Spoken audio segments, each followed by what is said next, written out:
untuk diganti namanya Probo Prakoso. Nah itu artinya anak laki-laki yang perkasa, gitu.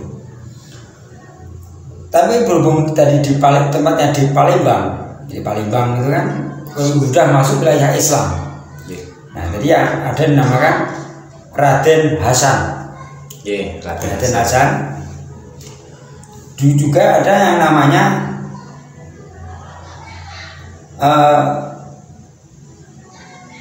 Raden Fatah. Raden Fatah. Ini kan asal usulnya Raden Fatah. Atau bisa disebut Pangeran Palembang. Nah, Pangeran Surya Palembang. Surya Alamsyah.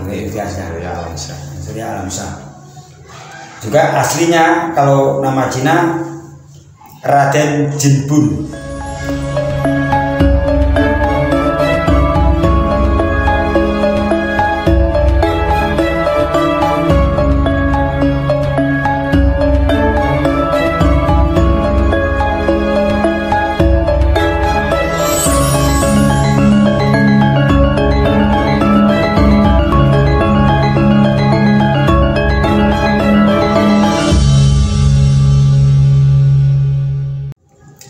Assalamualaikum warahmatullahi wabarakatuh, Pak Imam. Waalaikumsalam warahmatullahi wabarakatuh. Sehat nggih? Alhamdulillah.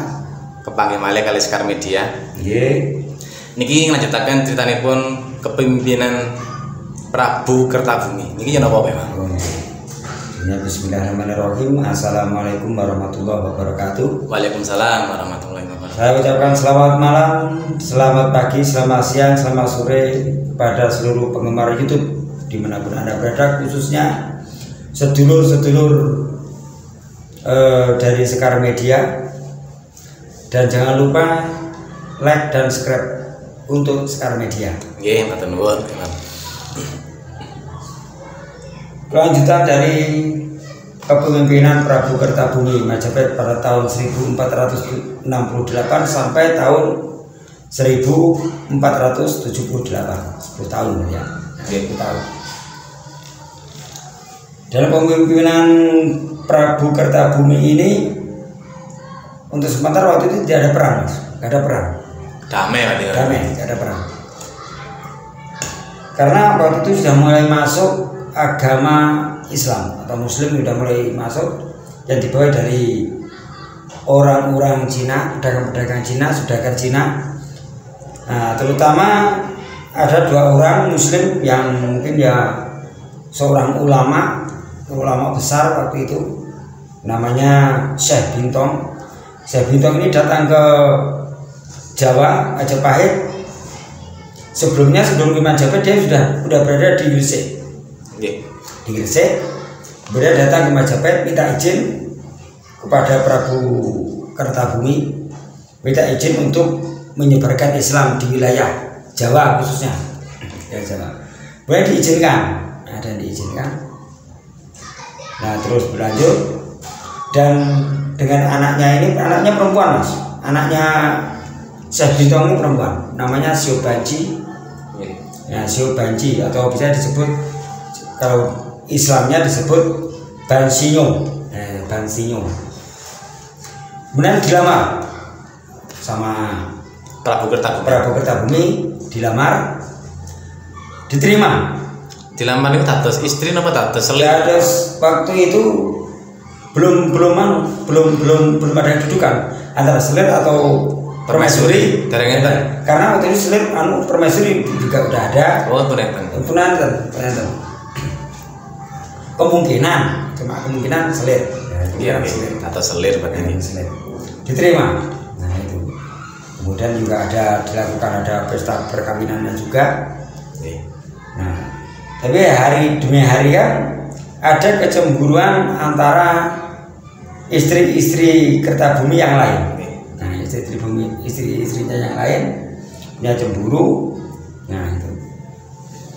Kemudian kan digunjingkan, Mas. Ke istana-istana ini digunjingkan selalu kan. Selalu jadi perbincangan,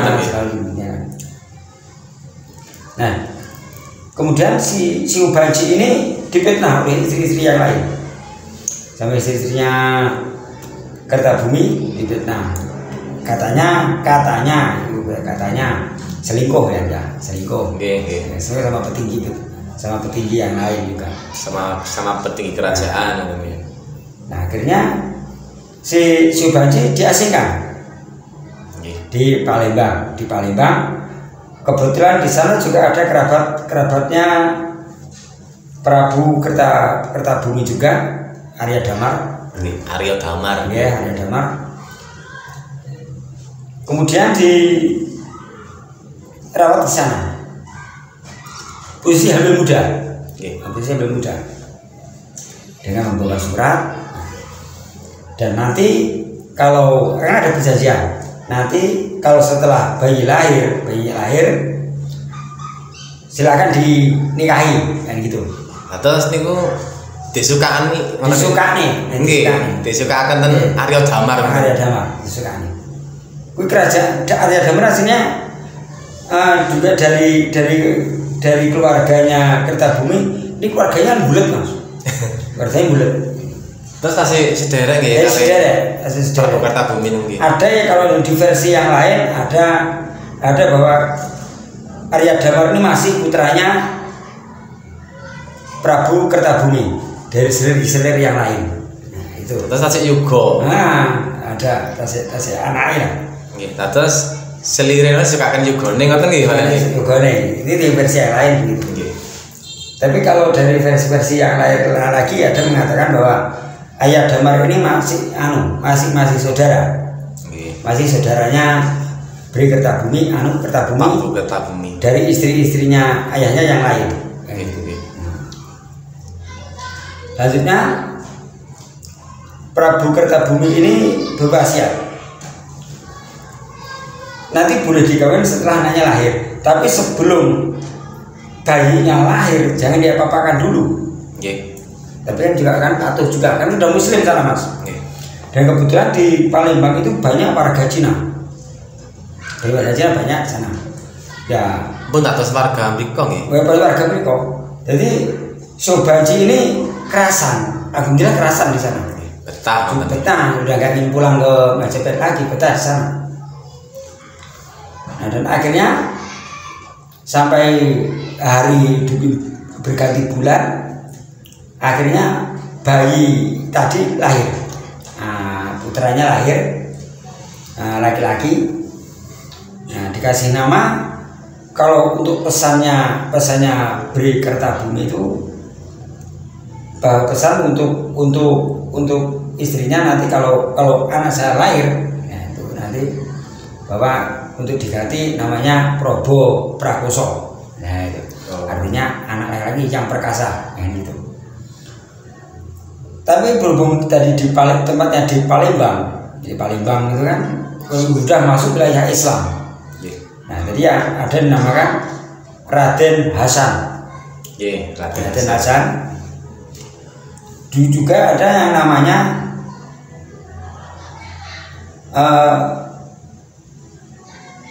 Raden Fatah. Raden Fatah. Ini kan asal usulnya Raden Fatah. Atau bisa disebut Pangeran Palembang.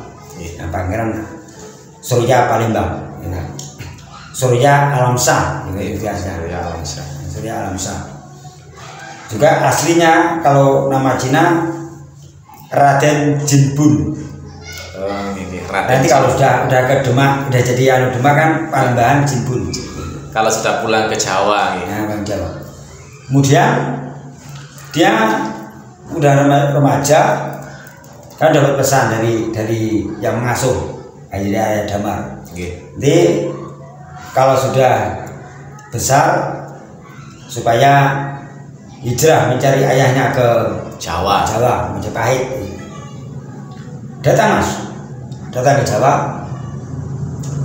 Datang ke Jawa, diterima sama ayahnya. Diterima oleh ayahnya, terus dikasih namanya petinggalan, karena warisan kan gitu, warisan. Tapi disuruh buka sendiri. Nah, tempatnya di pesisir utara Jawa Tengah. Nah, pesisir utara. Nah, itu tempatnya di Gelagahwangi. Nah, di Gelagahwangi Akhirnya di sana membuka kedaton juga, membuka kedaton. Rencana itu mungkin ya cuma kadipaten itu aja, kadipaten itu aja. Ini ku tasih bujang ya. Tasih bujang. Sebetulnya istrinya Demata nanti banyak. Istri saya 3 orang, istrinya 3 orang. Permaisuri semua. Bukan ada selir, ada permaisuri semua. Saya waktu itu pun Islam, punya Islam, punya anak semua. Nah, akhirnya mengumpulkan pasukan, orang-orang penduduk, kemudian mengumpulkan pasukan, didik pasukan. Terus yang Arya Damar tadi kan dia menikah dengan Syubanji. Nah, dari Syubanji punya anak juga namanya Raden Husin. Nah, Raden Husin kan toh akhirnya Raden Husin kan udah jadi adipati di Jawa Timur juga kan. Nah, tepatnya jadi adipati Terung. Terong. Adipati Terung. Nah, Terung ya Krian. Nah, kemudian Demak ini makin lama kan makin maju, didampingi oleh para ulama-ulama besar. Sunan Kalijogo belum ada, belum ada. Jadi masih ya ulama-ulama besar seperti dia para wali waktu itu. Nah, pada masa itu pemerintahannya Raden Patah sudah mulai berkembang. Terjadi penggulungan kekuasaan di Majapahit. Niku tasih napa memang? Ten Demak niku Raden Patah pun adipati napa? Adipati. Nggih, tasih dereng bergelar raja nggih. Dereng sultan. Dereng sultan nggih. Nah, akhirnya kan sowan ten Majapahit. Sowan Majapahit. Bukan nyerang ini. Nggih, sowan. Hanya sowan antara anak dan bapak gitu aja. Sowan. Tapi sama ayahnya kan, terutama ayahnya menyerahkan kekuasaan ke Raden Patah. Jadi kekuasaan Majapahit ini berpindah ke Demak, kayak gitu. Kalau sekali Prabu Kertabumi diserahkan gitu. Serahkan, wes gak apa-apa, gak apa-apa. Dahar dari bawahan Demak, ini gak apa-apa. Terus waktu niku pemerintahan Majapahit buatan ten Triwulan gitu, Trawulan gitu. Buatan pindah ke Dahar. Karena ada gempa bumi, gunung meletus, gitu kan. Bencana alam. Ya, karena bangunan dulu kan zaman kerajaan itu bangunan cuma kayu, pondasinya yang bata. Batu bata. Kalau kerajaan yang di kerajaan timur yang dimaksud Tomotan tadi Kumitir. Situsnya Kumitir namanya. Nah, situ Kumitir. Nah, itu nanti kalau ekskavasinya sudah selesai, mungkin baru ketemu ibu kota yang asli, ibu kotanya Majapahit Barat dan Majapahit Timur ya bisa disatukan. Nah, itu. Kemudian setelah kekuasaan berpindah ke Demak, Kertabumi digelengkan oleh patihnya, yaitu patih udara. Patih dari Raden Patah. Patih dari Majapahit yang lalu, yang dari sebelum Prabu Kertabumi. Dugi Majapahit ki ambek. Nah, dari pamannya Prabu Kertabumi. Digulingkan lagi. Tapi kalau ada versi yang lain mengatakan bahwa patih udara ini adalah bapaknya Damar Wulan. Tapi saya nggak ke situ, karena lain versi. Kemudian Raden Patah ini mau menyelamatkan ayahnya.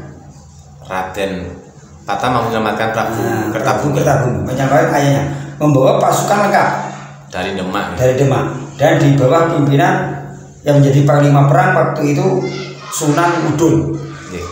Bapaknya Sunan Kudus, bapaknya Syekh Jafar Sutik. Tapi datang terlambat mas, sudah digulingkan itu. Tetap pempecah ya. Prabu Kertabumi. Pempecah, sudah terlambat. Untuk menyamakan ayahnya sudah terlambat. Nah kemudian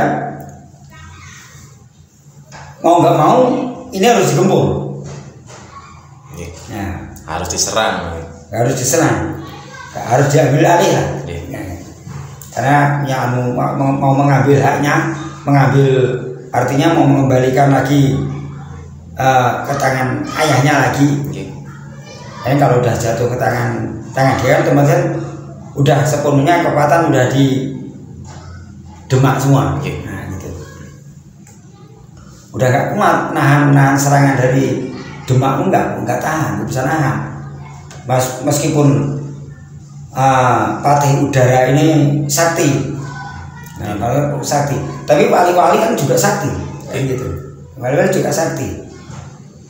Sunan Mudung juga ahli perang. Nah, kemudian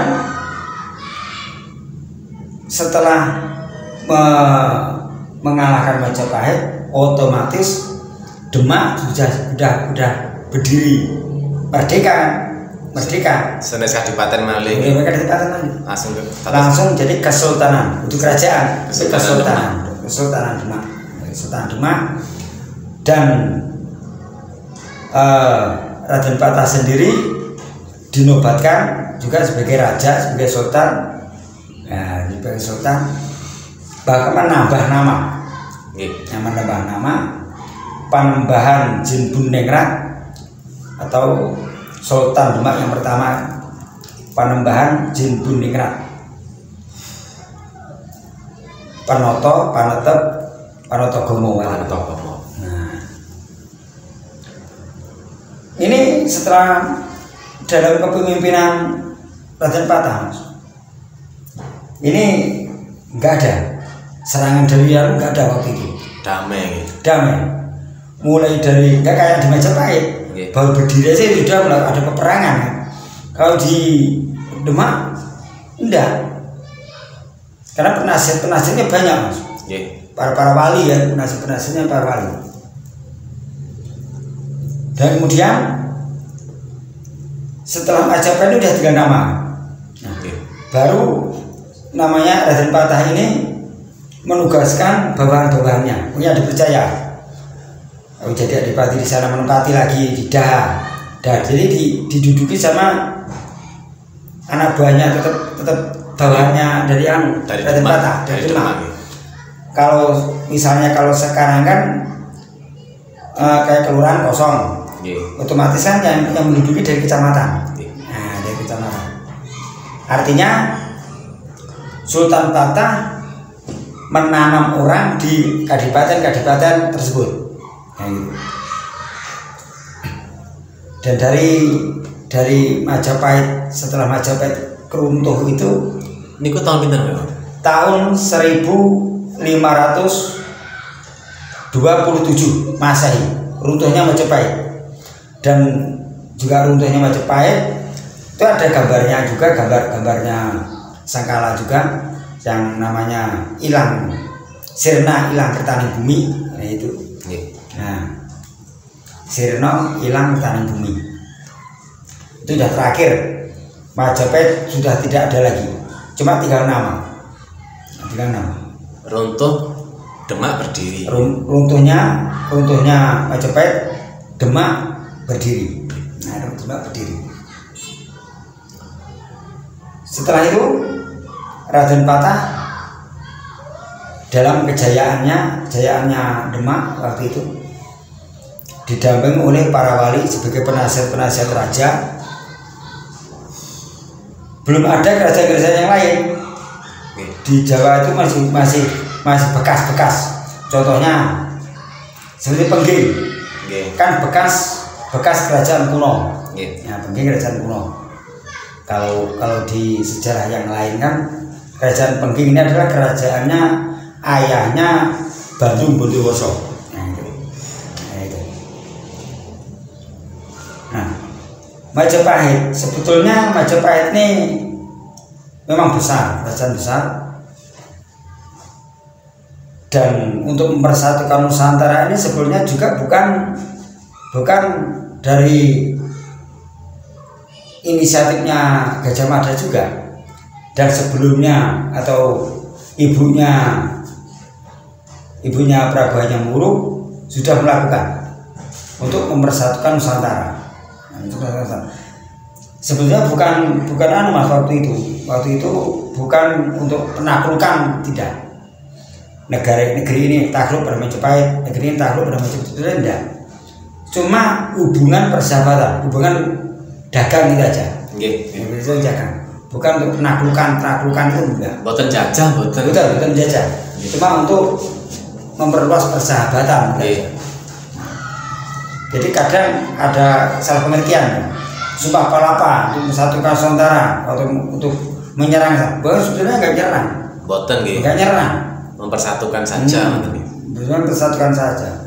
Kalau seandainya perang, kalau kerajaan kecil di luar Jawa bersatu semua, ada apanya? Nggak ada apa-apanya.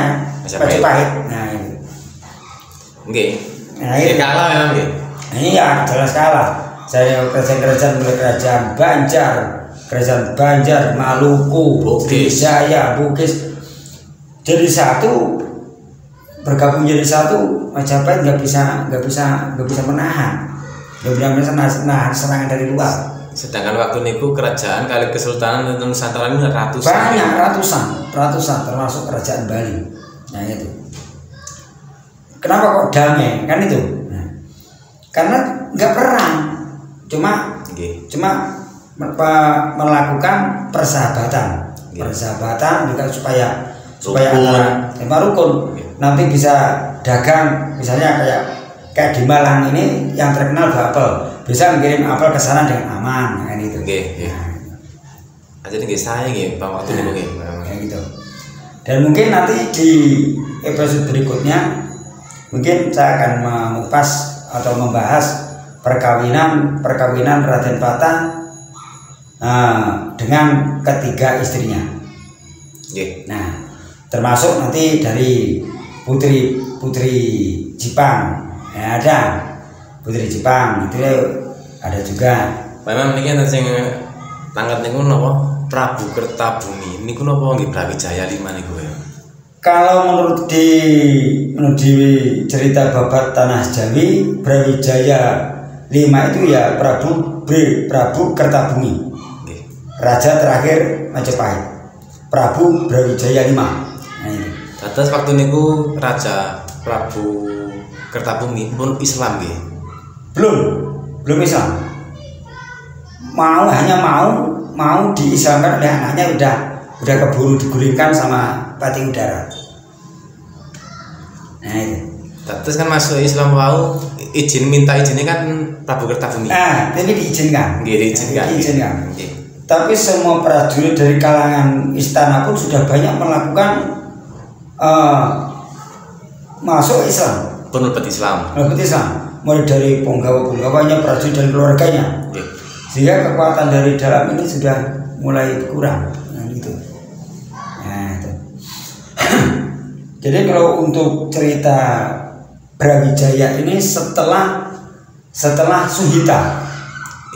Nah, setelah Suhita baru ada cerita Brawijaya 1, Brawijaya 2. Itu pun Brawijaya ini, nama Brawijaya ini ketemu di tahun atau abad 18. Nah, kalau abad 18 ini dari mana kalau nggak dari VOC? Nah, itu. Kan pun jauh maksudnya. Agak jauh. Pun 300 tahun yang lalu. Sedangkan Majapahit ini runtuhnya, atau kejayaan dan runtuhnya ini di abad 14 ke 15. Nah, itu. Dari 14 ke 15. Kalau abad 15 atau berarti kan di tahun 1400-an. Nah, di 1400-an itu masa runtuhnya misalnya udah tahun 1527 Masehi. Nah, itu. Terus cerah Raden Patah niku asli Majapahit bareng nggih. Asli Majapahit. Nggih, dari Prabu Kertabumi langsung. Dari Prabu Kertabumi langsung. Jadi ya ada darah Cina dan darah Jawa. Nah, ini. Nah, dia sebagai sementara itu dulu Mas. Ya, terima kasih Pak Imam. Ya, sama-sama. Dan saya ucapkan wassalamualaikum warahmatullahi wabarakatuh. Waalaikumsalam warahmatullahi wabarakatuh.